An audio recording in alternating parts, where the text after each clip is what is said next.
The morning her bond broke, Orla was on her knees in the kennel straw, coaxing a breech pup into the world. Nobody would remember that later. That while her whole life was quietly being torn out of her chest 3 miles away in a warm hall. She was elbow deep in the mess of birth, whispering to a frightened hound the way you'd whisper to a child. She felt it snap at the exact moment the pup slid free. A cold hook somewhere behind her sternum. A tug. Then a tearing like a seam giving way under too much strain. She'd mended enough torn cloth in her 26 years to know that sound in her body before her mind caught up. The pup mewled. Alive. Blind and wet and perfect. And Orla knelt there in the straw, with her hands shaking, understanding that Corwin had just cut the mating bond. From wherever he was. Without a word. Without looking at her. The way you'd cut a rope you no longer needed. She didn't cry. That surprised her later. She pressed her forehead to the warm flank of the mother dog and breathed in and out while something essential drained out of the hollow he'd left behind. Because a severed bond is not poetry. Nobody tells you that. It is not a wilting flower or a fading song. It is an amputation, and the body treats it like one. It burns. It itches in a place you cannot reach.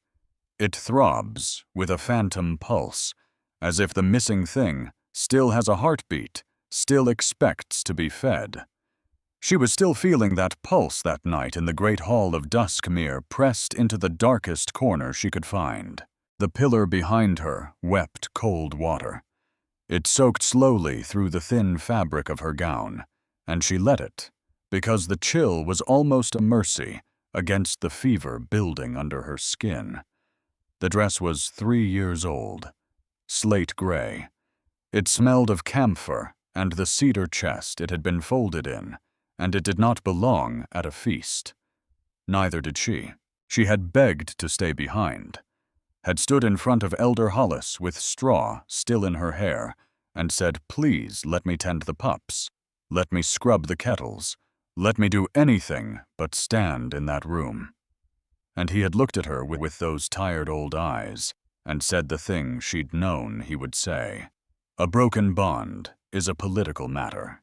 The pack has to show its face, has to prove it isn't crippled by the insult. Which meant Orla had to be here, sweating and freezing and sick all at once, in a dress that smelled of storage, holding a wooden cup of sour ale she'd been nursing for an hour. She hadn't eaten in 2 days. The thought of food turned her stomach. So she stood, and she waited, and she watched the door. Duskmere's hall was a drafty, cavernous beast of a place, packed shoulder to shoulder with unwashed lords and heavily perfumed ladies, and the thick, greasy smell of roasting fat. Fiddlers scraped away in the gallery. Torches spat pitch. Somewhere a dog barked and was kicked quiet. And Orla thought with a strange, cold clarity, I could disappear right now, and it would take them until morning to notice. Then the music stumbled, just for half a beat. The fiddlers faltered, then picked up something faster, brighter, more frantic, and she knew. Before she even looked up, she knew. Corwin had arrived. He came through the archway with his chest puffed out under a tunic of deep plum velvet, and Orla's first thought, God help her, was that he looked ridiculous, like a boy who'd raided a dead man's wardrobe. For 5 years, she had washed those shoulders clean of blood, had scrubbed his boots, had patched his hunting leathers by firelight while he snored. She knew the exact way his left shoulder dropped when he was tired, knew the sound he made grinding his teeth in his sleep.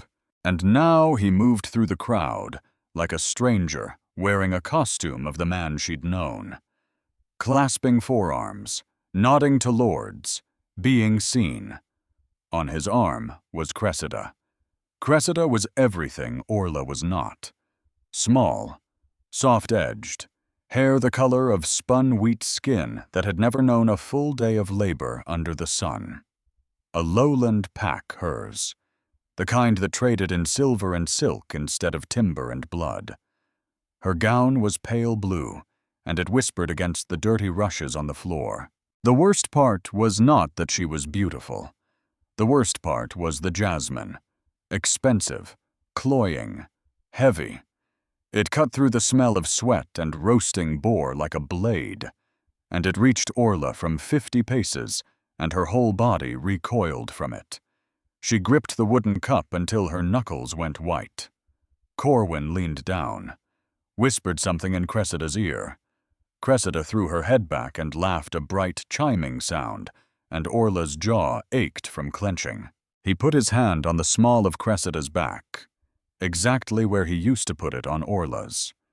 "Close your eyes," she told herself. "Don't throw up.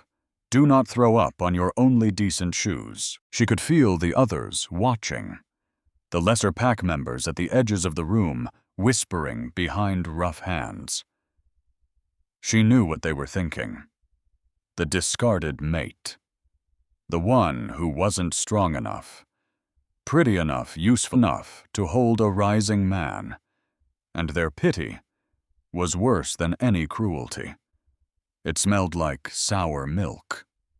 She opened her eyes and stared hard at a slab of congealing grease on an abandoned trencher.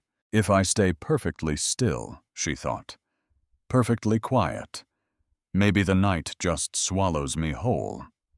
Except Corwin was not content with being seen. He wanted a performance, and he was steering his perfect new mate directly toward her corner. Orla. His voice was the same, that gravelly baritone that used to rumble against her ear in the dark.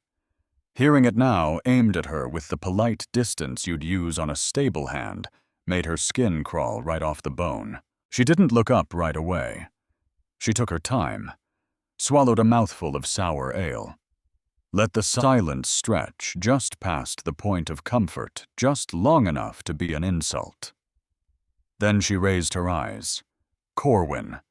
Flat, empty, a door closing. He stopped a few feet off, close enough that the jasmine made her eyes water. He looked her over, the old gown, the unstyled hair, the dark bruises of sleeplessness under her eyes, and for half a second, something flickered across his face. Guilt, maybe, or disgust. Then the smug mask slid back down. "I didn't expect to see you here." A lie. He knew Hollis would drag her. "I live to exceed your expectations," she said. Cressida peeked around his shoulder, wide-eyed, doe-like, utterly infuriatingly empty of malice. That was the thing that undid her. Cressida wasn't cruel. She was just a girl who happened to be sitting on Orla's whole life without knowing it. "Is this her?" Cressida whispered. Too loud. Corwin's chest swelled another inch. "Yes, Orla. This is Cressida." A pause. A hammer coming down. "My mate." He said the word deliberately, struck it like a smith striking an anvil, and the hollow place in Orla's chest tore open a little wider.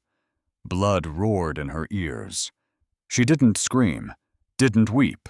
She felt only a great crushing, bottomless exhaustion. "Congratulations," she said. "You both look very shiny." Cressida offered a small, hesitant, sympathetic smile. It was the worst thing she could have done.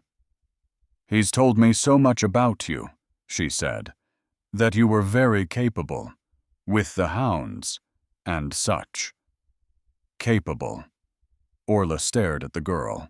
Capable. She had fought rogues back to back with this man, had stitched his flesh closed when a bear nearly took his leg off at the knee, had gone hungry through the famine winter so he could keep his strength for the border patrols, had given him 5 years and every soft thing she had. Capable. "I have my moments," she said, and looked down into her cup. And she watched Corwin's face, and she saw it. The disappointment. He'd expected her to break, to sob, to make a scene he could stand over. Instead, she just looked tired and a little ill and entirely unbearably calm. Because if leaving her hadn't destroyed her, then what did that make him? So he pushed. "The Alpha King is expected soon," he said, puffing up again. "He means to bless the new alliances this season. Cressida's father arranged for us to be presented first." "Fascinating," Orla said. "I only mention it." Corwin went on, dropping his voice into something soft and patronizing. "Because I know how emotional you can get. When the king blesses a bond, the pack magic runs strong. If you need to slip away, before then, no one would think less of you." And there it was. He wanted her gone, out of the room, so she wouldn't be a dark smudge on his shining night. Orla looked at him. Really looked. She saw a piece of roast meat stuck between his front teeth, saw the velvet pulling a little tight across his stomach, saw that he was not a god, or a hero, or even a villain worth the name. Just an ordinary selfish man who had snapped her in half for a prettier face and a richer purse. "I think," she said slowly, and her voice carried further than she meant it to, "I'll stay right where I am. But thank you for your concern. It's touching." Corwin opened his mouth. He never got the chance, because the heavy oak doors at the far end of the hall groaned in their iron hinges, and the fiddlers stopped. The last note died, a screeching, ugly death. The wind came howling through the opening, blowing out a dozen torches in a single breath, plunging the far end of the room into shadow. The temperature dropped like a stone down a well, and the smell of roasting fat and cheap wine was gone, erased, replaced by something so sharp and wild it made Orla's teeth ache in her skull. Frostbite, crushed pine, fresh blood on new snow. The Alpha King had come.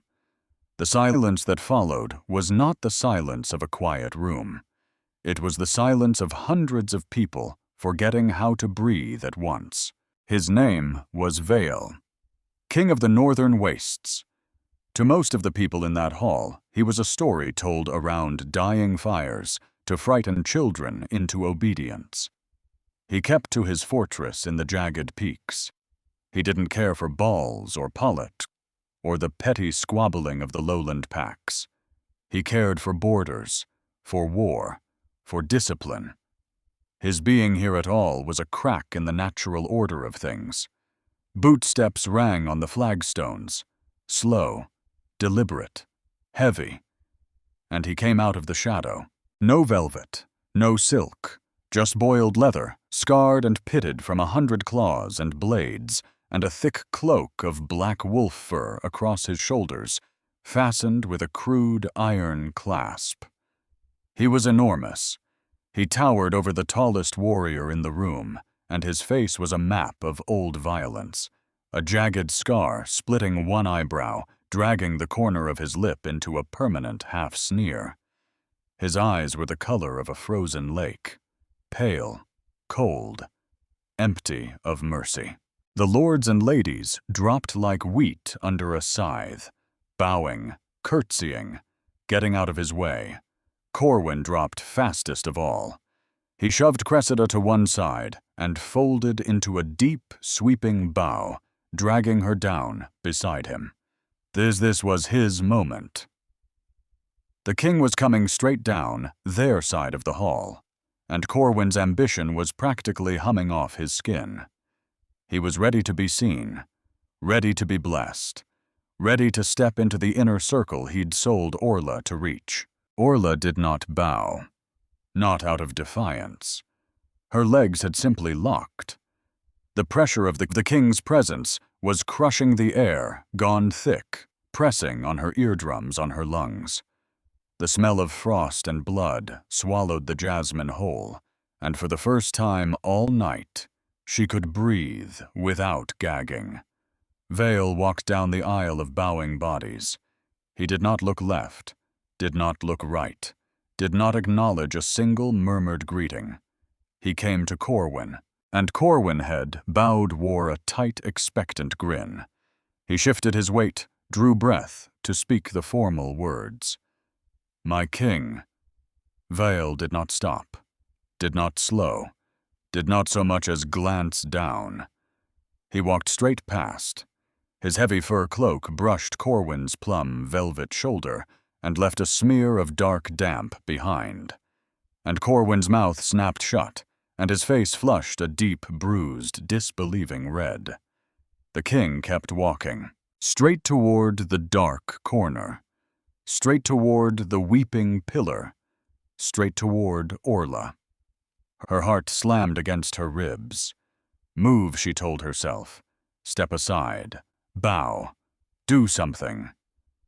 But her body would not obey. A rabbit, frozen in the shadow of the hawk, he stopped, less than 2 feet away.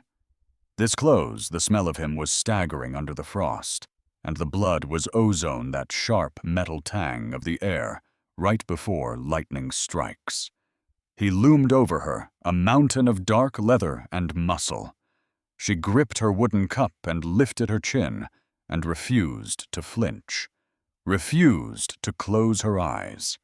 If he was going to strike her down for not bowing, she would watch it come. Vale looked down at her. His pale eyes moved over her face. The exhaustion, the gray skin, the frayed neckline of her cheap gown. His chest rose in one slow, deep breath, pulling in her scent. And then the unthinkable. The king, the butcher of the north, the man who'd torn out rival throats with his own teeth, shifted his enormous weight. His boot scraped stone. The leather creaked. He lowered himself, slow, fluid, terribly controlled. Bone and leather met the cold flagstone with a heavy, resonant thud. The king knelt. He knelt before her, and he dropped his head in the oldest and most absolute gesture there is a wolf baring its neck to its mate. The gasp that went through the hall sucked all the remaining air out of the room. 100 goblets slipped from nerveless fingers and clattered to the floor. Orla stopped breathing. The cup cracked in her hand. Cheap ale ran over her knuckles and dripped to the stone inches from the king's scarred knee. She stared down at the top of his dark head, and her mind went absolutely perfectly blank. And the phantom ache in her chest, the hollow. Corwin had carved out that morning, went silent. Just like that. Gone. Replaced by something enormous and terrible and warm. "Breathe," he said. His voice was low. It came up through the stone floor and into the soles of her feet before it ever reached her ears. She couldn't. Her throat had sealed shut. Her whole world had narrowed to the dark shape of him, and the smell of lightning, and the impossible fact of a king on his knees, in the dirt in front of her. This was wrong. A cosmic mistake. Kings did not kneel. They certainly did not kneel in the damp corners of provincial halls, in front of discarded women in 3-year-old dresses that smelled of a cedar chest. "You are not breathing," Vale said. Not gentle, a command. He lifted his head. Slow, deliberate telegraphing, every inch of the movement, the way you'd move around a trapped animal, so as not to make it bolt. His eyes met hers. Up close, the pale blue was fractured through with dark gray, like ice cracking over deep water, and there was no softness in it. No sweeping romance, just recognition, absolute, primal. He looked at her the way a starving man looks at bread, and Orla's knees gave out. She did not swoon gracefully. Her legs unspooled like cheap yarn, and she hit the wet stone hard hip cracking against the flags. The cup shattered the rest of the way. Ale and splinters sprayed across the king's boots. Another gasp. Somewhere near the center of the room, a woman whimpered in pure terror. To fall before a king was one thing. To collapse like a cut puppet and splash his boots with tavern swill was a hanging offense.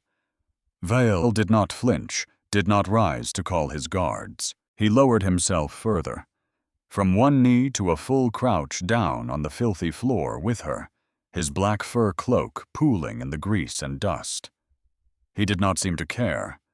His hand came up, massive, calloused, wrapped in leather bands. Orla flinched so hard her shoulder slammed the pillar. The cold water soaked through her dress and shocked her half back into her body. "Don't." It came out thin, ragged, entirely unheroic. "Don't touch me." The hand stopped. In mid-air. Perfectly still, a predator holding motionless to keep the prey from running. Slowly he drew it back, rested it on his own thigh. "You are terrified," he said. Not a question. "I am hallucinating," Orla shot back. Breath coming, shallow and fast. "I haven't eaten in 2 days. My bond broke this morning. I am currently bleeding into a puddle of ale. I am clearly having some kind of stress-induced break with reality." And the king's scarred lip twitched. Just barely. There and gone. But it changed the whole harsh geography of his face. "You are bleeding," he said. His gaze dropped to her palm, where the splintered cup had bitten a thin red line she hadn't even felt. And that was when Corwin, God help him, opened his mouth. "My king." Orla shut her eyes. Idiot. Suicidal idiot. Corwin had stepped out of the line of bowing courtiers. His face was a patchwork of red and white arrogance, warring with total confusion. In his mind, Orla was the scraps. The anchor he'd cut loose.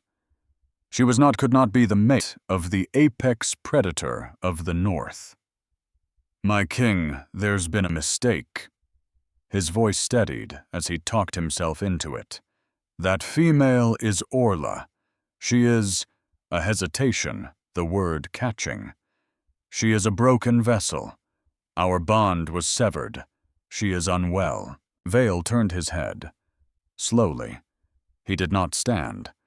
But the menace that rolled off his crouched frame made him seem to fill the whole hall. "A broken vessel," he repeated. The words came out of his mouth like foreign objects, harsh, metallic. "Yes, sire." Corwin nodded, eager, sensing an opening to drag the light back where he thought it belonged. "She's unstable. I ended our union for the good of the pack. She hasn't the fortitude for the inner circles. If you require a female from Duskmere, there are many untouched." Vale moved. It was not a human movement. One instant he was crouched on the floor. The next he had crossed the space between them and had Corwin lifted clean off his feet by the throat.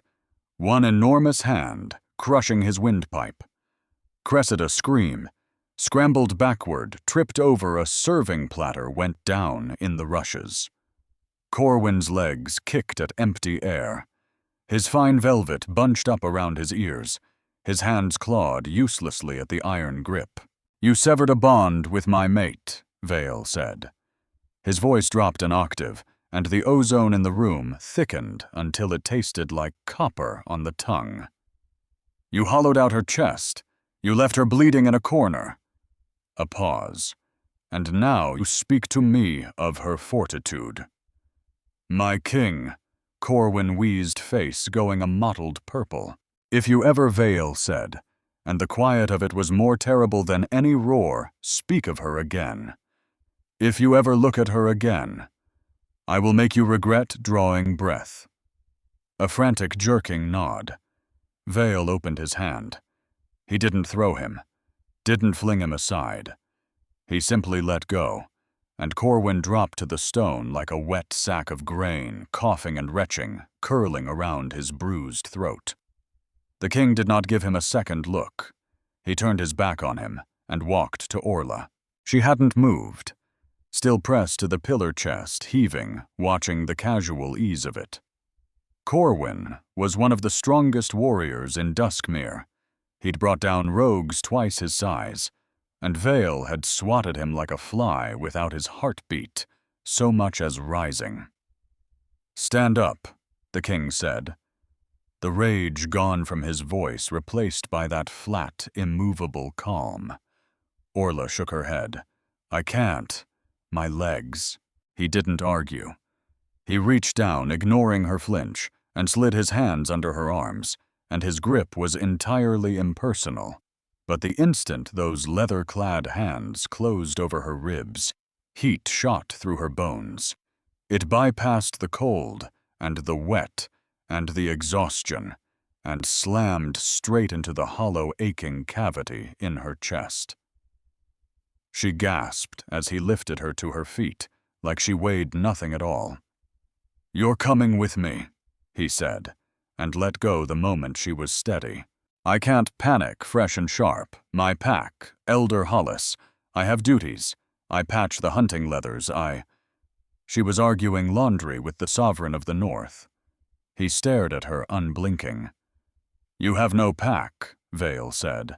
"The bond is severed. You are mine now." He reached up and unfastened the iron clasp at his throat, and the black wolf fur cloak slid from his shoulders, and in one fluid motion, he swung it around hers. The weight of it nearly buckled her knees. It swallowed her whole, pooling on the floor, and it smelled fiercely of pine and horse, and something underneath it all that was only him. And it was warm. God, it was warm. "Walk," Vale said. He didn't offer his arm. Didn't wait for her to gather belongings she didn't have.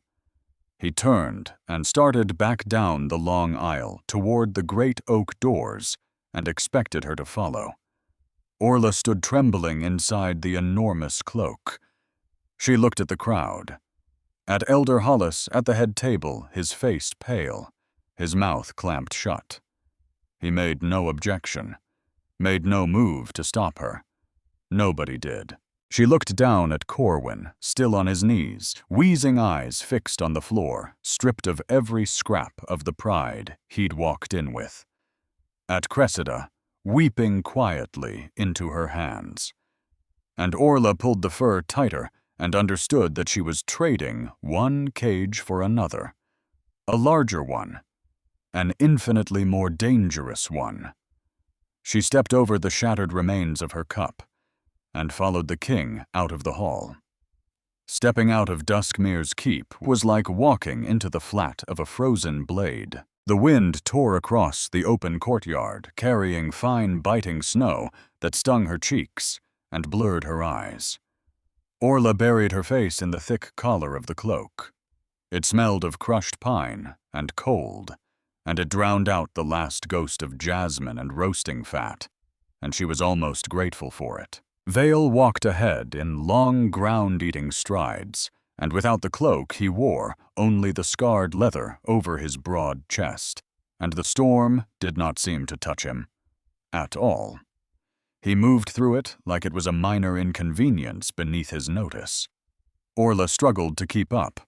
Her shoes were paper-thin, useless in the drifts. Her feet went numb in seconds.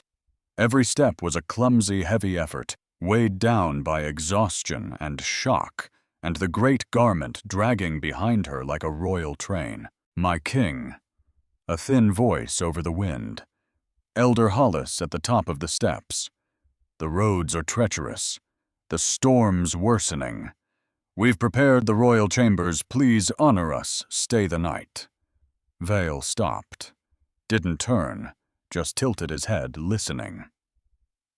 Hollis crept down the icy steps, keeping 20 careful paces back, bowing low. "Duskmere holds no honor for me," Vale said. His voice carried effortlessly over the gale. "Your man publicly discarded my mate. Your pack let her stand bleeding in a corner. If I sleep within these walls tonight, I do not trust myself to leave a single male of fighting age standing by dawn." Hollis choked, recoiled up a step, hands raised. "My king, we didn't know the bond was—" "Have your strongest horses brought to the gate," Viel said, already bored of him. "And supplies. We ride for the peaks tonight." And he walked on. Orla stared at his broad back, and a fresh wave of fear rose in her chest. The jagged peaks, the northern wastes. A brutal, unforgiving country of ice and stone where the packs were savage and warred endlessly with rogues and with the cold itself. She had never been farther north than Duskmere's own borders. She was a seamstress, a kennel tender. She was not built for the ice. "Wait!" she gasped, hurrying to catch him. And her frozen foot caught on a cobble hidden under the snow, and she pitched forward, bracing for the ground. It never came. Vale spun with terrifying speed and caught her by the forearms before her knees so much as brushed the snow. His grip was iron. The contact sent another jolt of heat racing up her arms and bursting in her chest, like swallowing a mouthful of hot coals. "You cannot walk in those shoes," he said, looking down at her frozen feet. "I can't ride to the peaks, either," she said, teeth chattering so hard she bit her tongue and tasted blood. "I'll die before the first pass. I have no furs, no supplies. I don't—" Her voice cracked, and the tears she'd refused all night finally rose. "I don't even know you." He looked at her. The wind whipped his dark hair across the scar. He did not look sympathetic. He looked like a stone monument studying a flaw in a wall. "You will not die," he said. "I will not permit it." Before she could answer, the sheer arrogance of that, he hooked one arm behind her back and the other under her knees and lifted her off the ground as easily as a bundle of kindling. She gasped, threw her arms around his neck. The leather of his tunic was cold against her cheek, but the body beneath it burned like a forge. "Put me down," she said. No authority in it at all. A breathless whisper. "You are too slow," he said, walking on toward the gate where the stable hands were already leading out 4 huge war horses, breath steaming white in the dark. And Orla stopped fighting. She let her head rest against his solid chest. Let her eyes close. The smell of ozone and pine wrapped around her and blocked out the cold, and blocked out the terror of the unknown, and her body traitor that it was recognized the absolute safety in his hold. And the hollow, aching crater Corwin had left that morning stopped its screaming. The phantom itch receded, replaced by something heavy and anchoring and warm. She hated it. She hated that her wolf knew this stranger as home. Hated that her body sank into the bond, so easily hours after being thrown away. "I don't want this," she whispered into the freezing air, not sure if she was talking to him or to herself. Vale paused beside a great black stallion. He drew her a fraction closer. He did not look down at her. He kept his gaze fixed on the northern horizon, where the dark teeth of the mountains bit into the snow-heavy sky. "It does not matter what you want," he said low, and the words rumbled beneath her ear. "The bond is forged. You are my mate. You will survive the journey. You will rule at my side." A pause. "And in time, you will learn to stop fighting your own nature." He set her sideways into the saddle. The leather was freezing after the heat of his arms. Then he swung up behind her, his great frame, boxing her in, sheltering her from the wind, his arms coming around her to take the reins, solid as iron bars, on either side of her ribs. "Hold on," he said. Orla gripped the coarse mane just as his heels struck the horse's flanks. The stallion surged forward, tore out through the gates and into the blinding white of the storm.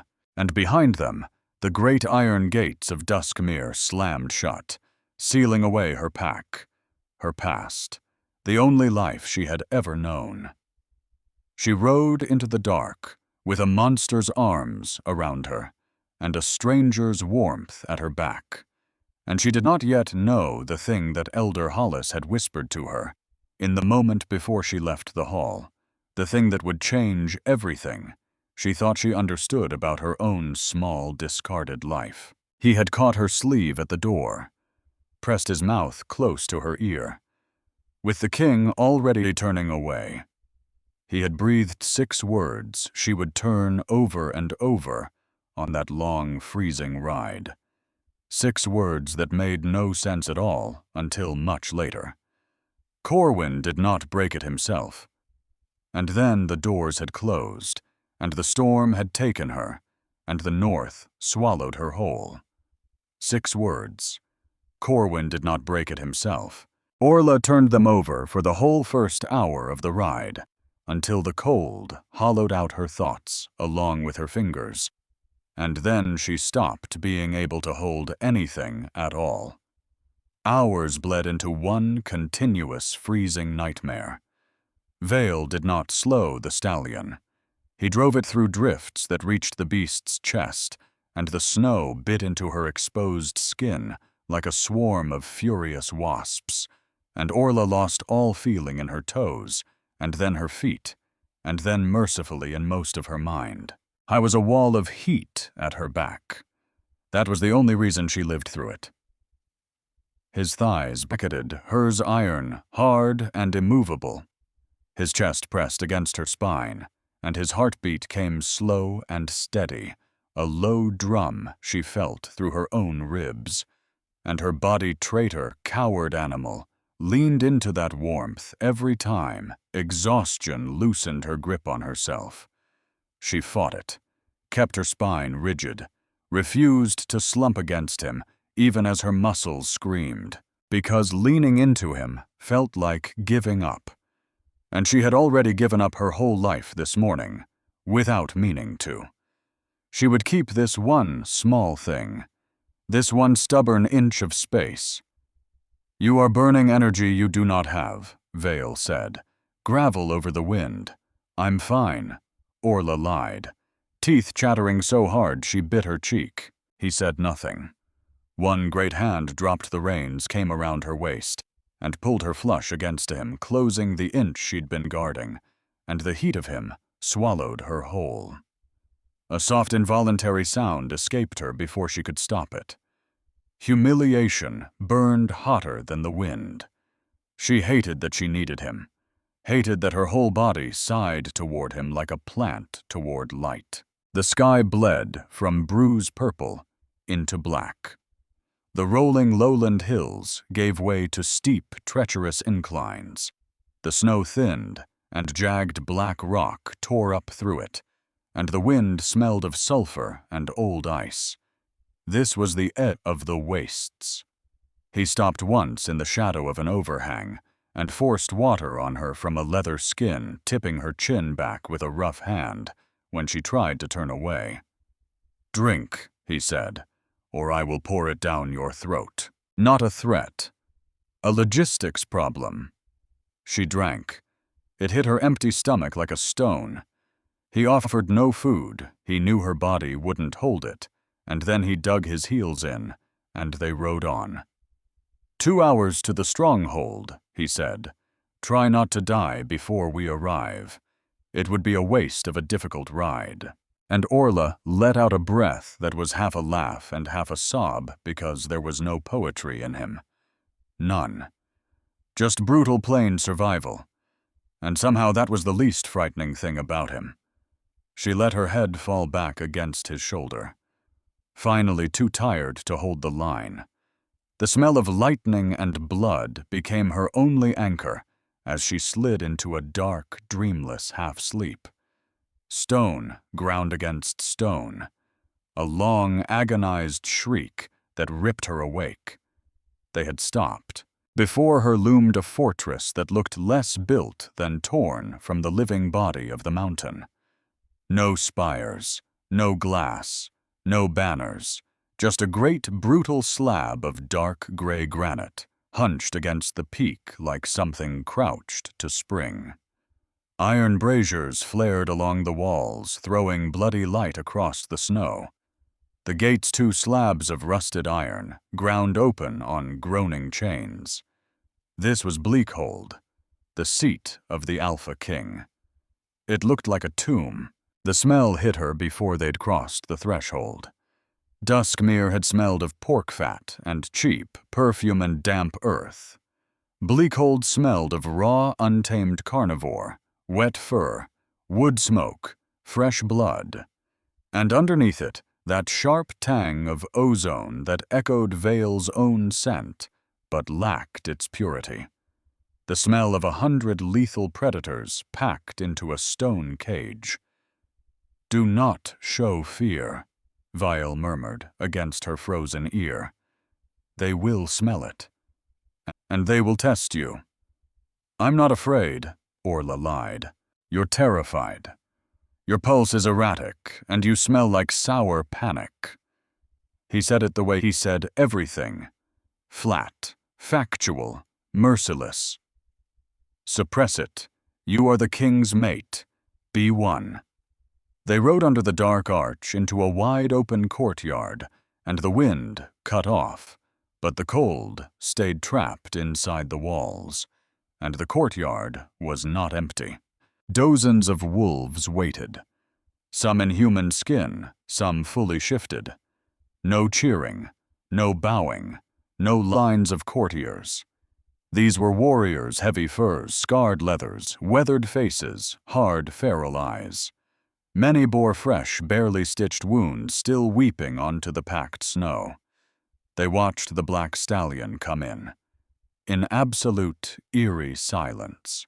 Orla tightened her grip on the fur, because the eyes boring into her were not pitying the way the eyes at Duskmere had been.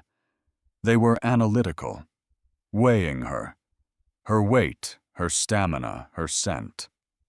Taking in the slate-gray, out-of-fashion dress and the shivering frame, and finding her she could feel it badly, badly wanting. Vale brought the horse to a halt in the center of the yard, swung a leg over, and dropped to the frozen earth, and the ice cracked under his boots, and the whole gathered pack seemed to lean back half a step. He said nothing to them. He turned to her and raised his scarred hands. "Come." She hesitated, every muscle locked. "Come," he said again, quiet. She gripped his forearms. He pulled her down as though she weighed nothing, and the instant her paper shoes hit the ice, her deadened legs buckled and her knees cracked against the frozen ground, tearing her gown. A low murmur moved through the courtyard, a sound of disdain. A king's mate did not fall, and humiliation, hot corrosive, flooded her veins.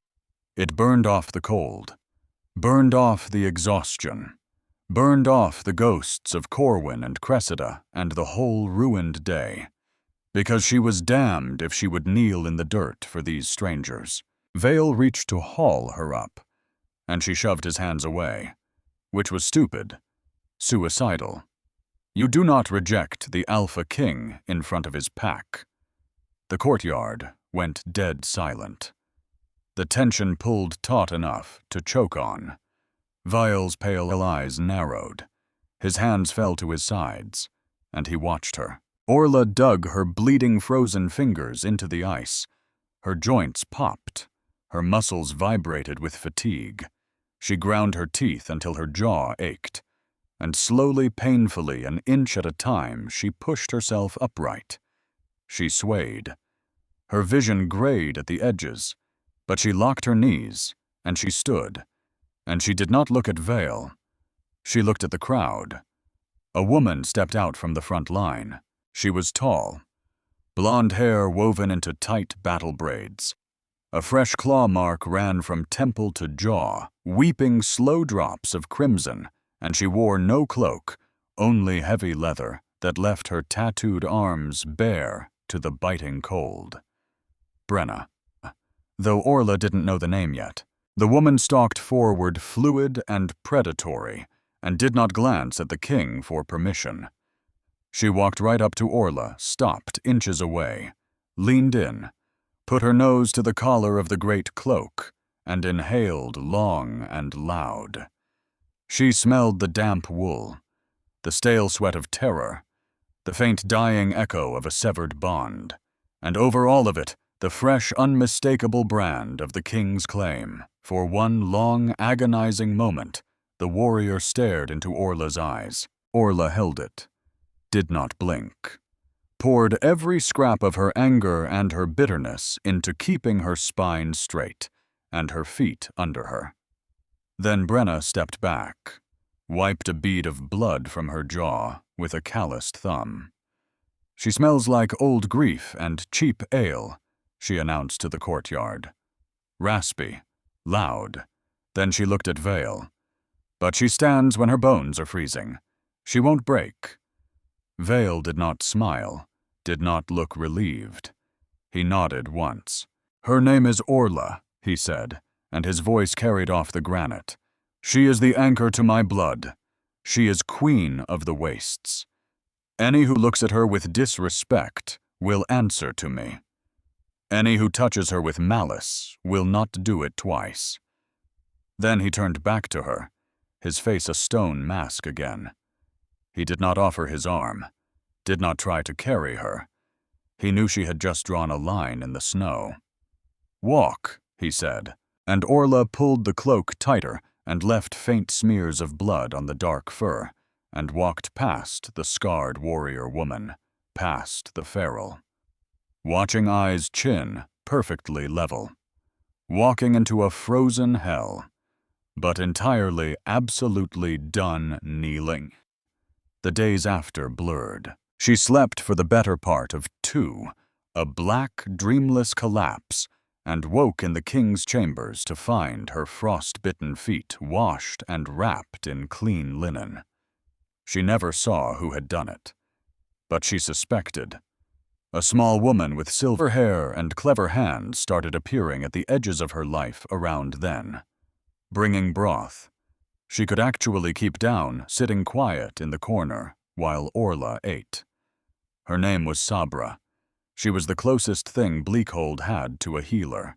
She was old properly, old the kind of old the wastes rarely allowed, which meant she had survived things, and she had a face like a walnut, and eyes that missed absolutely nothing. She did not treat Orla like a queen.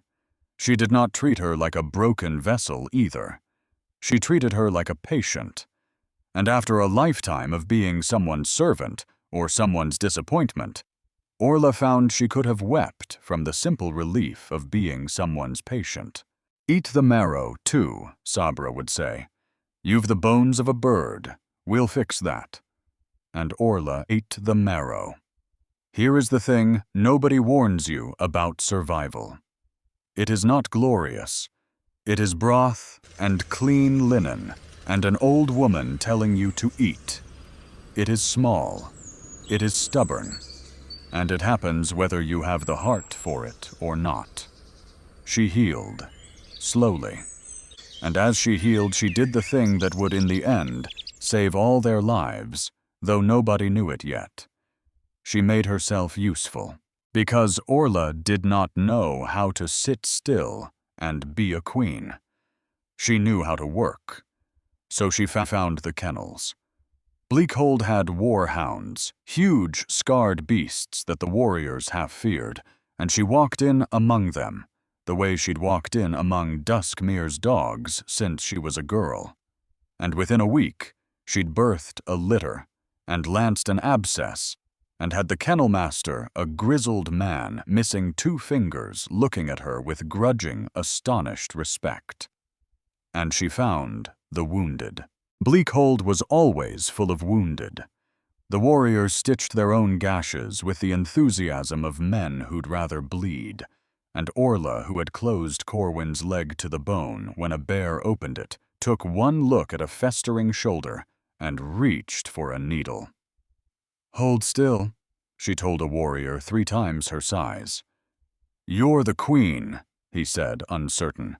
"Then hold still because your queen told you to." The warrior held still. The shoulder healed clean, and word moved through Bleakhold the way word moves through any hard place, quietly and completely. The queen has hands, they said.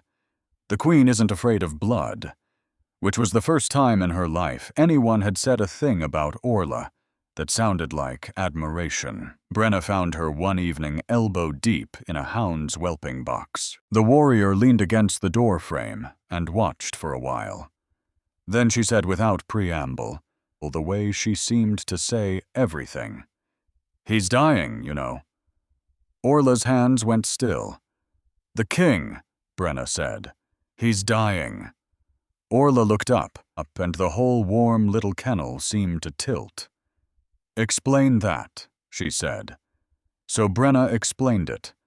Blunt, unsparing, the way the wastes did everything. An alpha's blood was not a blessing. It was a noise.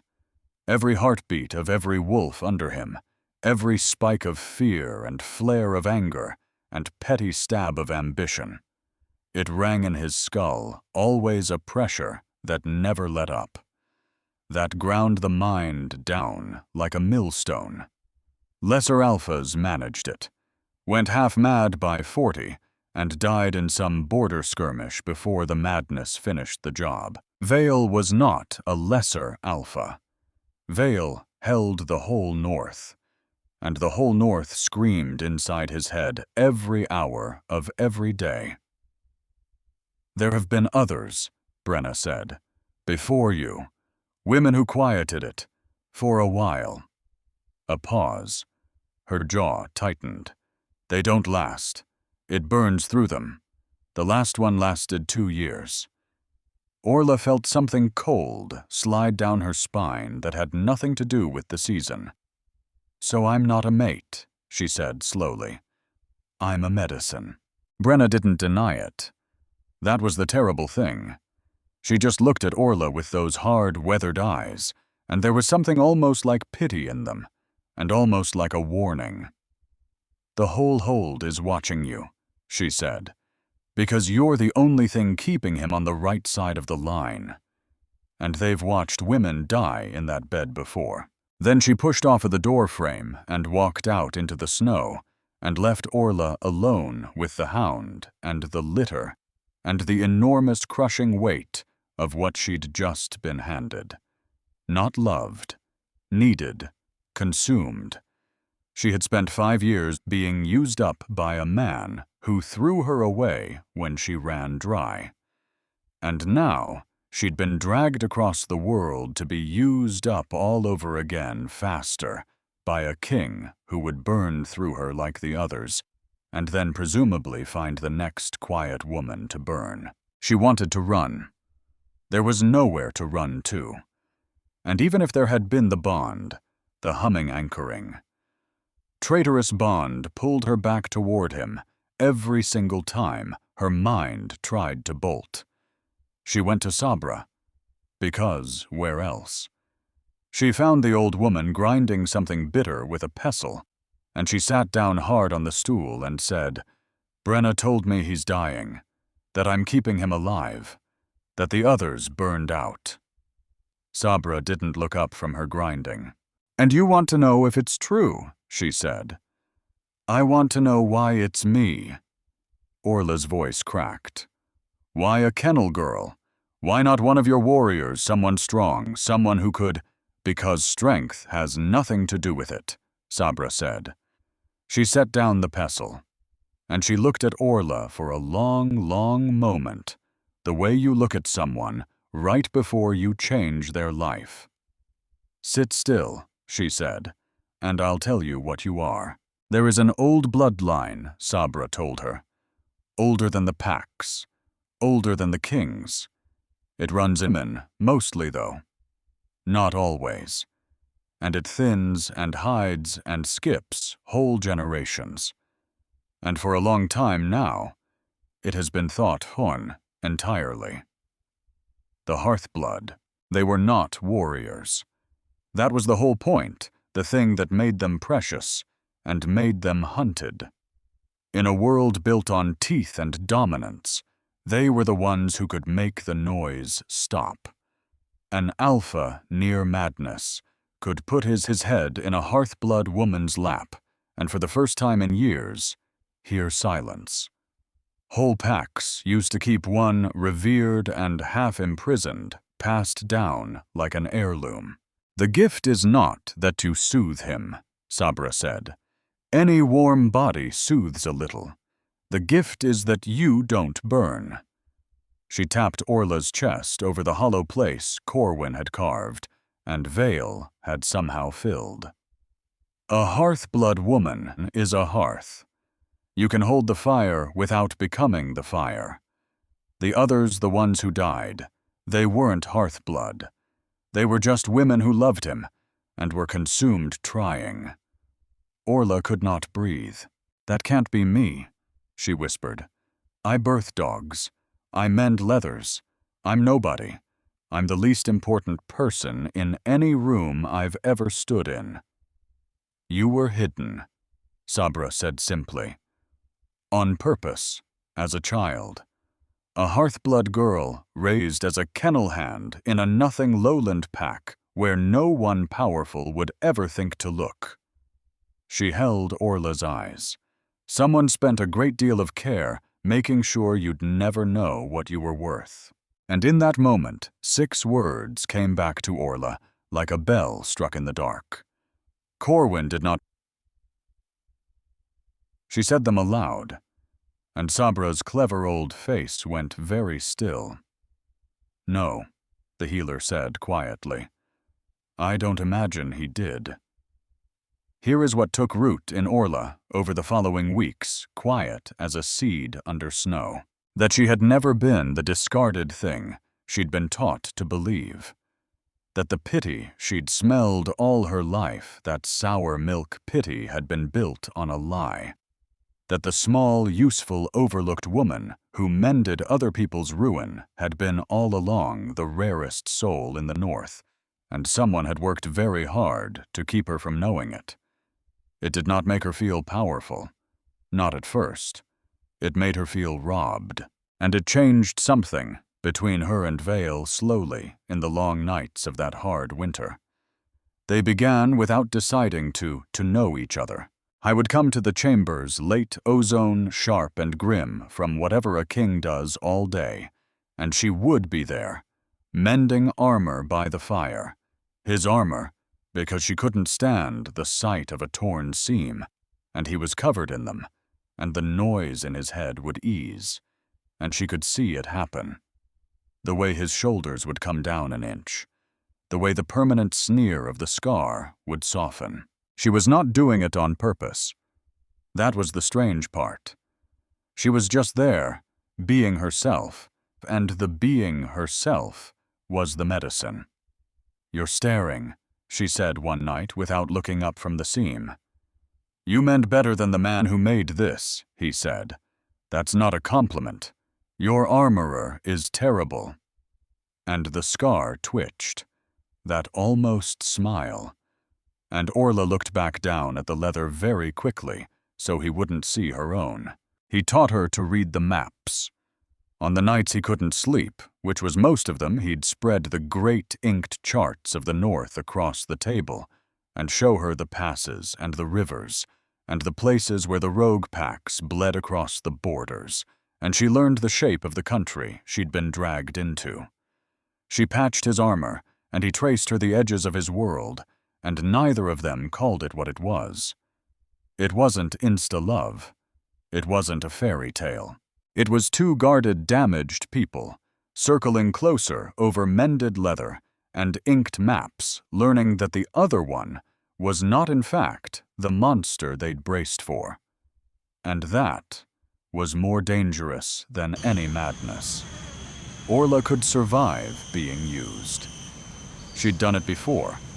What she wasn't sure she could survive was starting to care. She told herself she was still going to leave, that she'd find out how to break this bond, too, the way Corwin's had been broken, that she wouldn't be consumed, wouldn't be the next name Brenna listed in that flat, pitying voice. She told herself that right up until the night they came for her, It was Counselor Ferris who opened the door. Orla should have known. She'd disliked him from the first, a smooth, soft-handed man who smiled with his mouth and never his eyes, who had oozed disapproval every time she birthed a dog or stitched a warrior, as if her usefulness were an insult to the dignity of the court. He advised the king on the lowland pacts. He came and went from Bleakhold on the king's business, and it turned out on other business too. She woke to a cloth over her mouth that smelled of something sweet and wrong, and hands dragging her from the furs. And the last clear thing she saw before the drug took her was Ferris's soft, smiling, apologetic face, leaning close. "Nothing personal, my queen," he said. "You're simply worth a very great deal to the wrong people, and worth even more dead to the right ones." She understood it even as the black rose up to take her. Understood it all at once, the whole shape of the thing. She was not just precious. She was a weapon. A hearth-blood woman was the only thing that could keep Vale sane, and Vale sane was the only thing holding the North together. Take her away, and the king went mad. Kill her, and the king came apart entirely, and the whole brutal, fragile North cracked down the middle, ready to be carved up by whoever was patient enough to wait. Lord Casimir, Cressida's father, the smiling lowland lord who traded in silver and silk, and apparently in kings. He had never wanted an alliance. He'd wanted the North on its knees. And he'd spent years, patient as a spider, working toward a morning when a kennel girl's bond would be quietly severed, and she'd vanish where no one would look, except a king had walked into a provincial hall and knelt in the dirt and ruined the whole careful plan. So now they would simply do it the direct way. She fought. She got one good clawing scream out, she'd swear later. She felt the bond flare white-hot as she did. It felt the noise she made travel down that humming thread toward wherever Vale was sleeping, before her arms went heavy and her voice died. The last thing she heard was a crash somewhere down the corridor, and a woman's shout, Brenna's ragged with fury, and then the meaty sound of a blade finding flesh, and a body hitting stone. Brenna had come, had heard or smelled or simply known, had thrown herself between Orla and the door, and taken a blade across the side, for it, a long, deep gash below the ribs that buckled her against the wall. Orla couldn't see how bad it was. She could only see the dark spreading across the warrior's leather and Brenna's teeth bared in a snarl, and one hand clamped hard over the wound to hold herself together, and her own hand reaching uselessly toward the woman who had weeks ago called her cheap ale and old grief, and had somehow since then become the closest thing to a sister Orla had ever had. "Run, Thwa," Brenna choked, which made no sense because Orla couldn't run, couldn't even lift her own head. And then the drug closed over her like black water. And the last thing in her mind, sinking, was not fear for herself. It was a single, clear, terrible thought. If they take me far enough away, the noise comes back, all of it, all at once, and there will be no one there to make it stop. Orla woke to cold and rope and the smell of silver and pine tar. A wagon. She understood that before she understood anything else. The floor bucked and swayed under her cheek, the wheels grinding over frozen ruts, her wrists bound behind her, her head full of wool from whatever they'd used to put her under. And it was quiet, which for one soft, disoriented moment was almost a relief, until she understood why. They had taken her far enough south that the bond had thinned to a thread. She could still feel it, but faint, a single strand where before there had been a rope. And she thought with sudden sick clarity, if I can barely feel him, then he can barely feel anything but the noise. She'd left him alone with the screaming. The canvas flap pulled back. Gray daylight. And a face leaned in that she never expected to see again. Corwin. He looked terrible. That was the first thing. Gaunt where he'd been broad. His fine velvet gone replaced by borrowed lowland leathers that didn't fit. His eyes had the hollowed, hunted look of a man who has learned exactly what he sold himself into, and learned it too late. "You're awake," he said, stupidly. "Because what else do you say?" "Untie me," Orla said. "I can't." And he flinched at his own words because it was the second time in his life he'd said them to her, and they both knew it. She looked at him for a long moment. The man she'd washed and fed and stitched and starved herself for. And she found somewhere in the wreckage of the last months that she didn't hate him anymore. Which was almost worse. Because hate at least keeps you warm. "They used you too," she said. It wasn't a question. Corwin's jaw worked. "Casimir came to me a year ago," he said low fast, like a man confessing before he loses his nerve. "Said there was a girl in my pack worth more than I'd ever dream. Said all I had to do was set you loose, cut you off, make it look like I chose it." His voice cracked. He said no one would get hurt. He said, "You believed him," Orla said, "because it was easier than the truth, that you were selling me." And Corwin had no answer to that. There was none. Behind him, another face. Pale, wheat gold hair. Cressida, but not the girl from the hall. This Cressida was small and cold and frightened, and she was looking at Orla with an expression Orla knew intimately because she'd worn it herself for years. The look of a woman realizing she was never the bride. Only the arrangement. "My father says I'm to marry the next one," Cressida whispered. "To no one. To the wall of the wagon. Whoever they put in Vale's place. Once Vale is gone." Her hands twisted in her lap. "I'm a hinge," he told me. "A hinge the north swings on." And Orla looked at the two of them. The man who threw her away, and the girl he threw her away for, and understood that Lord Casimir had made pawns of all three of them. That the whole cruel pageant in the great hall had been staged by a man who'd never once been in the room. Which was, in its way, clarifying.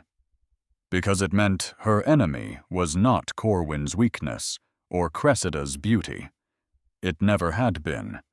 Her enemy was a smiling lord in a warm hall who thought people were counters to be moved, and Orla had spent her whole life being moved. She was done. Now let me tell you what was happening. 2 days' ride to the north, because Orla could not see it, but she could feel it, that thin thread going hot, then ragged, then wrong. Vale was coming apart. He had woken the morning after they took her, already knowing. The silence in his head, the silence she'd given him. The first silence in 15 years had ended. Not gently, like a dam breaking. All the noise he'd learned to live without came roaring back at once, and it was so much worse now, because he had known quiet, and you cannot unknow quiet. Oh, every heartbeat in the north, every fear, every hunger, every small ambition. The whole screaming weight of it poured back into a skull that had for one winter learned to rest. Had tore the chamber apart, looking for her scent. He found Brenna instead, gray-faced her side, bound tight in Sabra's linen, propped against the healer's hearth, and refusing to lie down. And Brenna told him what she knew. Ferris. A wagon. South, always south. And then the last thread of the king's control frayed through. Here is the thing about the hearth blood that Sabra never got to finish explaining. The silence is not a comfort.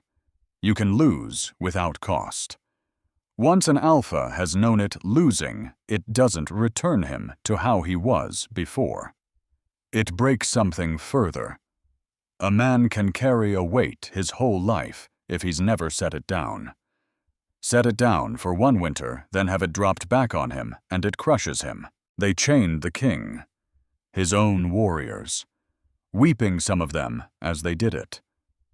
The alternative was watching him tear through Bleakhold, like a storm through wheat, killing men he loved, unable to tell friend from noise.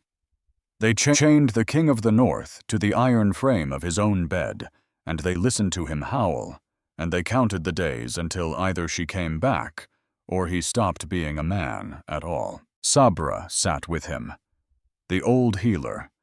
She sat by the chained, snarling ruin of the king, and she held her ground, and she said over and over the only thing she had. She's Hearthblood. She won't die easy, and she won't run, which she believed with her whole heart, and which she also knew might not be enough. They stopped the wagon on the third night in a walled lowland camp, and Lord Casimir came to look at his prize. I was exactly what Orla had pictured, and somehow worse, soft-silvered, immaculate a man who had never in his life been cold, or hungry, or afraid. He crouched by the wagon and studied her, the way a jeweler studies a stone, and he smiled, and the smile never touched his eyes. "There she is," he said, pleased. "The whole North in one small package." "You've never seen the North," Orla said. "You just want to own it." "I want to end it," Casimir corrected, mild as milk. "That savagery in the peaks, kings who settle matters with their teeth. It's grotesque. It's the past." He tilted his head. "I'll bring the North to heel with silver and law, and it starts with you. A mad king can't hold a border, and I have all the patience in the world to wait for him to break." "You don't have to wait," Orla said. "He's already breaking. And when he's gone, you'll put a puppet on his throne and marry your daughter to it and call it peace." Casimir's smile widened because she'd understood him exactly, and he liked being understood. "You're cleverer than a kennel girl has any right to be," he said. "I was hidden," Orla said, "as a child, in a kennel, in a nothing pack, where no powerful man would ever think to look." She held his eyes. "That was you too, wasn't it? You didn't just want a Hearthblood woman. You wanted to be sure there was only ever one you controlled. So you buried the other one alive in plain sight and waited to see if she'd ever be worth digging up." For the first time, Casimir's smile flickered, because she'd guessed the last secret. That there had been 2 Hearthblood girls born in that generation. That Casimir had raised one himself, groomed and guarded the quiet woman he intended to install beside whatever king he built. And that he'd learned of the second Orla too late to raise her, and so had done the next best thing, hidden her, watched her, and when a real king inconveniently claimed her, moved to erase her.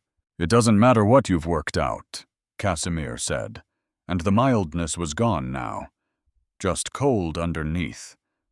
"You'll be dead by the new moon, and the North will be mine by spring." He stood, brushed the frost from his immaculate knees. "Comfortable as you can make her," he told the guards. "She's worth more without bruises." He walked away, and Orla lay in the freezing wagon with her wrists bound, and her king going mad 2 days north, and she did the only thing left to do. She stopped waiting to be rescued. No one was coming. Brenna was wounded. Vale was chained. Sabra was old. And the thin, ragged, screaming thread that connected her to the North was the only thing she had left. So she followed it. She closed her eyes, and she found the bond, that faint strand, pulled almost to nothing, across all those miles, and instead of bracing against it, the way she'd braced her whole life against everything she opened, for the first time, she stopped treating the hearth blood in her blood like a curse someone had hidden her to protect. She treated it like what it was, a gift, hers, nobody's tool but her own. She poured herself down the thread, not soothing, not quietly, not the way she'd done it by accident all winter, being calm near a calming man. She reached down that fragile line with everything she had, every year of grief, every hour of being overlooked, every scrap of the stubborn refusal that had made her stand in a freezing courtyard when her bones begged her to kneel, and she sent it north like a flood down a dry riverbed. Peace, but not soft peace. The peace of a woman who has stopped being afraid. 2 days north in the dark of his ruined chamber, Vail went still. Sabra, half asleep at his side, felt it before she understood it. The snarling stopped. The chains stopped their rattling. And the king, who had not known his own name in 4 days, turned his head toward the south, toward the thin, blazing line of her, and breathed one long, shuddering breath, and came back into his own eyes. "Orla," he said, hoarse, human, and then, quieter, wondering. "She's not soothing me. She's pulling me." Sabra had been wrong about one thing, and it was the thing that saved them all. A hearth-blood woman near a king soothes him. That much everyone knew. But a hearth-blood woman who has stopped being afraid, who has claimed the thing instead of hiding from it, she doesn't just quiet the noise. She can send silence like a weapon. They came for Orla at dawn to move the wagon deeper into Casimir's country, and they found her sitting up. Calm, waiting, her rope still on, her eyes very clear. "You should run," she told the 2 guards kindly. "While you still can, tell which way is home." They laughed at her. Of course they did. Until the horns sounded on the northern ridge. Vail was coming. He came the way the first snow comes all at once, and cold and impossible to stop. He came with Brenna at his side, bound and pale and lashed into her saddle, riding on stubbornness alone, because she would sooner die than be left behind. He came with the war band of Bleakhold at his back. He came having ridden 2 days down the thread of her without sleep, and the closer he got, the clearer his head became, until by the time he crested the ridge above Casimir's camp, he was more himself than he'd been in 15 years. And Casimir did what Casimir had always planned to do. He brought out his weapons, his alphas, the ones he'd been collecting rogues and outcasts and mad-blooded killers, the very savagery he claimed to despise, and he turned them loose on the northern line. Here is where the old world would have ended it with teeth. King against lord, alpha against alpha, blood in the snow and the strongest winds. Except that was not the story anymore. Casimir's alphas came howling down the slope, half mad, already driven past reason by their own screaming blood, and Orla, sitting bound in a wagon in the middle of the field, closed her eyes and let go of everything. She had spent all night filling herself like a cistern. Now she opened every gate at once. The silence she'd been sending down one thread to one man, she sent out in every direction, across the whole frozen field, a great spreading hush, the way a struck bell fills a valley. The hearth-blood, unhidden, unafraid, unleashed, and the mad alphas, the ones whose whole strength was the roar in their veins, ran straight into a wall of quiet, and it took the legs out from under them. You cannot fight what makes you sane. They stumbled. They stopped. They stood in the snow, blinking like men waking from a long fever, weapons hanging forgotten from their hands, and for the first time in years, they heard nothing at all, and it undid them completely. The battle was over before it began, not with blood, with silence. And through that silence walked Vale. He walked across the still field toward the wagon, past his own stunned warriors, past Casimir's frozen killers, and he did not draw a blade because there was no one left to fight. He walked to Orla. He tore the ropes from her wrists with his bare hands. And he looked at her, this small, exhausted, extraordinary woman who had just brought a war to its knees, without lifting a finger, and something moved across the harsh geography of his face that Orla had never once seen there. Awe. "You saved me," he said. "I saved everyone," she said. And then, because she was Orla, and could not help herself, "You're welcome." And the scar twitched, that almost smile. And this time she didn't look away. Lord Casimir tried to run. I didn't get far. Brenna caught him at the tree line. Brenna bound and bleeding and running on pure spite. And though she couldn't hold him alone, she got a fistful of his fine collar and dragged him down long enough for two warriors to reach her, and between them they pinned him in the snow. She looked up at Vale, waiting for the word. The old world's word would have been death. Teeth, blood, the punishment the king had promised in the great hall. Vale looked at Casimir a long time. Then he looked at Orla. And he did a thing that no one in the north had ever seen a king do. He asked, "What do you want done with him?" The whole field went quiet in a new way. A king does not ask. A king decides. And here was the butcher of the north turning to a kennel girl in the snow and putting a lord's life in her hands. Orla looked down at Casimir, at the soft silvered man who had buried her alive in a kennel as a child, who had sold her once through Corwin and tried to kill her twice, who had made a hinge of his own daughter and a weapon of his own patience, and believed to his bones that people were counters to be moved. And she found she did not want his blood. His blood would make her his one more killing in a country built on killing one more body in the snow, and she was so tired of the snow being full of bodies. "No teeth," she said. "That's his whole world.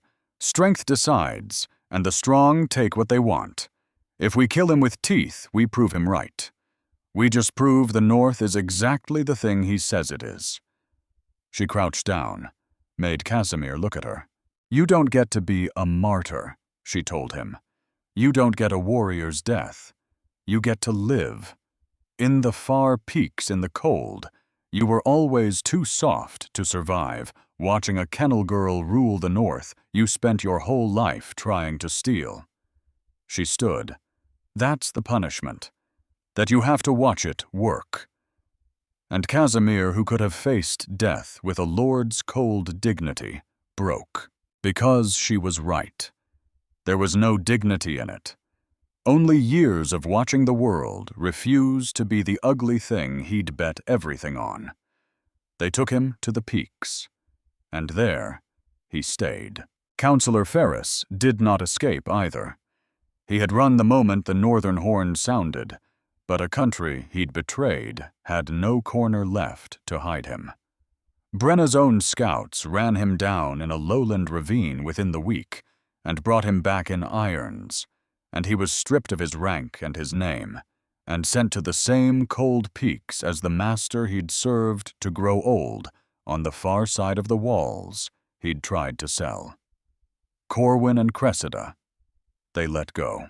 Not forgiven, let go. Exiled from the north, sent south with nothing to make what small lives they could out of the wreckage of the one they'd tried to steal. Cressida at the last looked at Orla with something like understanding, one weary woman to another, and Orla found she could not hate her.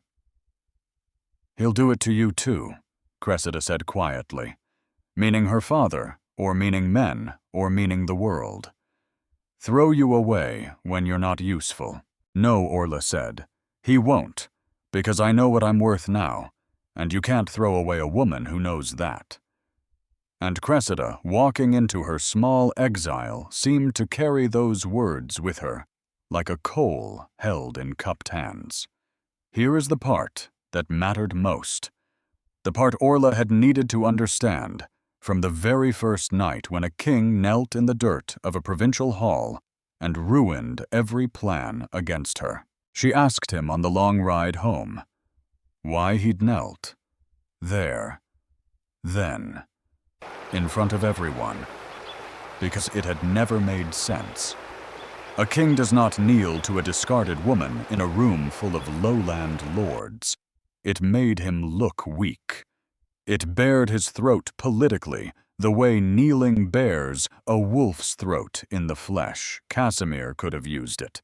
Half the North could have. "You knelt," she said, and every lord in that room saw the king of the North bow to a kennel girl in a 3-year-old dress.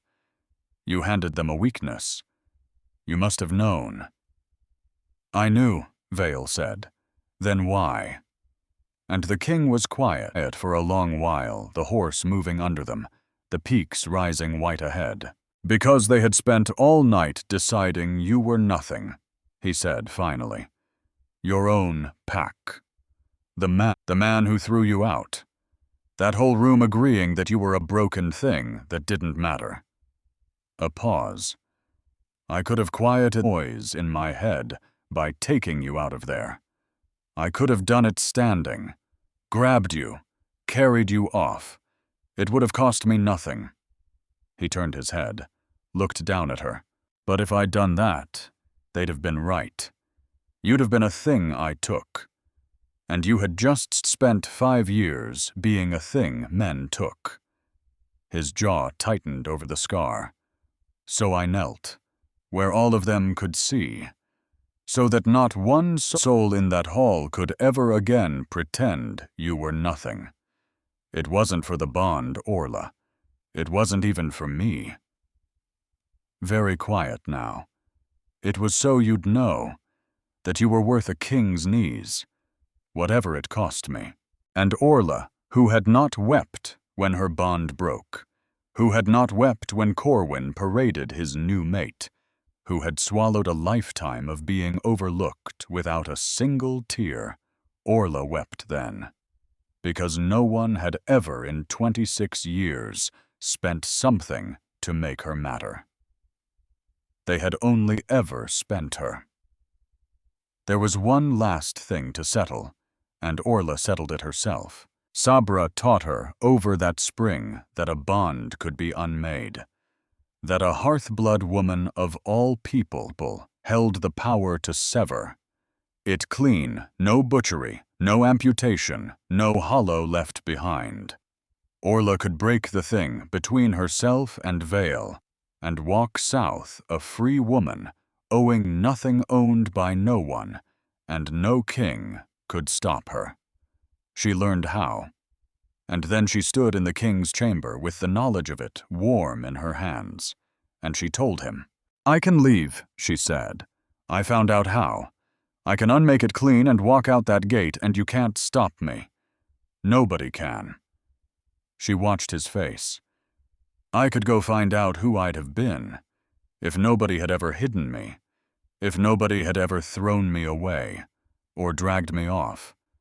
I could go be nobody's medicine, and nobody's mate, and nobody's counter on a board. Just mine." And Vale, the king of the North, who had killed men for less than a raised voice, did the hardest thing he had ever done. He nodded. "Then go," he said. And it cost him everything, and she saw that it cost him everything, and he said it anyway. "You've been taken and spent your whole life. I won't be one more hand that closes around you. If you stay because you can't leave, then I'm just a warmer cage." He met her eyes. "Go." Be your own. If that's what you want, I'd rather have the North scream in my skull forever than hold you 1 hour against your will." And that right there was the moment Orla knew. He'd just handed her the door, opened it wide, offered to burn for the rest of his life rather than keep her without her wanting to be kept, which was the exact opposite of every hand that had ever held her. "That's why I'm staying," she said. He went still. "Not because of the bond," Orla said. "Not because you need me, though God knows you do. Not because I'm Hearthblood, and it's my nature, and all of that." She crossed the room to him. "I'm staying because you're the first person in my whole life who offered to let me go. And a woman only learns what a home is worth once someone's held the door open and told her she's free to walk out of it." She took his scarred hands in her small mended ones. "I choose this," she said. "Not the bond. This. You. On my own 2 feet with the gate wide open behind me. I'm not staying because I have to." A breath. "I'm staying because I want to." And the king of the North, who had knelt to her once in the dirt of a stranger's hall, knelt again, but this time she knelt with him. The two of them down together on the cold stone foreheads, touching equals. At last, neither one above the other. She became queen of the wastes that spring. Not the medicine, not the anchor, the queen. Her first law ended the old cruelty for good, that no Hearthblood soul ever again would be hidden, hoarded, married off, or spent like a thing. That the gift would be honored and freely given, never taken. That the rarest people in the North would no longer be its most quietly imprisoned. The warhounds still whelped in the kennels, and Orla still went down among them with straw in her hair, because you don't stop being who you are, just because you've become who you're meant to be.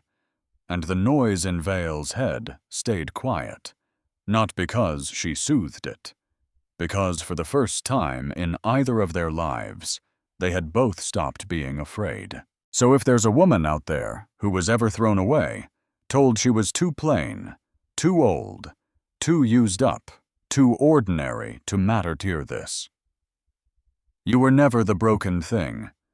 You were only ever the hidden one, and your worth was never theirs to decide. You are not hollow.